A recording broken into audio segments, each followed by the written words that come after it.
Fed Chairman Ben Bernanke spoke. When he does, everyone listens to Big Ben, but now they're trying to figure out on the investing side just what he said.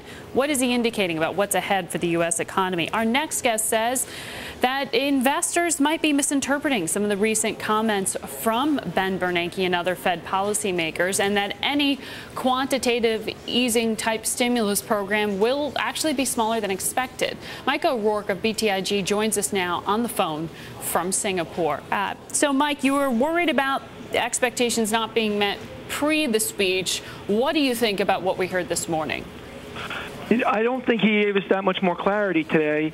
It was pretty well anticipated in the market that the Fed's going to do something on November 3rd. So for him to say that he's going to do something on November 3rd, that isn't really new. But the problem is, the expectations of a $500 billion, quantitative easing program to be announced on November 3rd shows the disconnect between, what the Fed is telegraphing and what the market's expecting right now. So when you talk about markets expecting something, there's a lot of speculation about whether or not QE is actually priced in. From your perspective, are you looking at that shock and awe, or are you looking at $100 billion here or there gradually over time?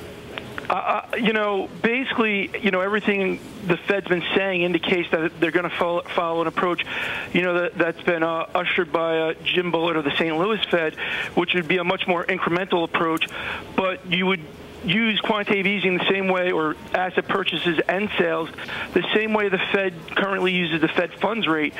So from that perspective, you would think every Fed meeting you go into it, the Fed announcing some type of, purchase or sale, measurement there.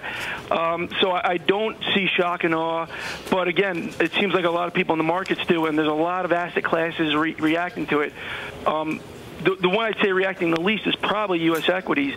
But when you look at gold, treasuries, the shorts in the dollar, and commodities rallying, and right now I'm out in Asia, and they're very excited about QE2 here. So there's a lot of places reacting to something that the Fed hasn't really kind of indicated how big it will be yet. Yeah, it sounds like you see an overreaction when you look at equities. Yeah, well, like I said, not necessarily U.S. equities, but every other risk asset in the world is really excited about this program. And, when I try to figure out how big it should be, during QE1, the 4 weeks of largest purchases of the MBS program were about $30 billion a week. So there's 6 weeks between Fed meetings.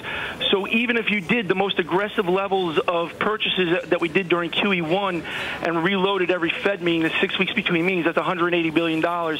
Still a lot less than a $500 billion announcement. And to be clear, I mean, the Fed chairman also indicated, unemployment is still way too high. From your perspective, you think there is a fundamental dislocation, that we're looking at structural unemployment, skills not matching creation or available jobs.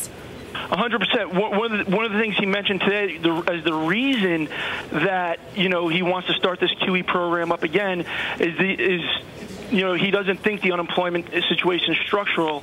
But if you look at manufacturing jobs in the United States, consistently from 1980 to 2000, you had about 17.5 million jobs. That started trending lower in 2000. Also China entered the WTO in 2001, and that helped fuel that. So basically, prior to this crisis, we were down to 13 million manufacturing jobs, and now we're down at 11.5. Yeah. That's a clear downtrend that was accelerated. That's structural. That's not, those jobs probably aren't coming back anytime soon in the United States. All right, Mike O'Rourke, Chief Market Strategist at BTIG, calling in from Singapore with reaction to Ben Bernanke's comments this morning.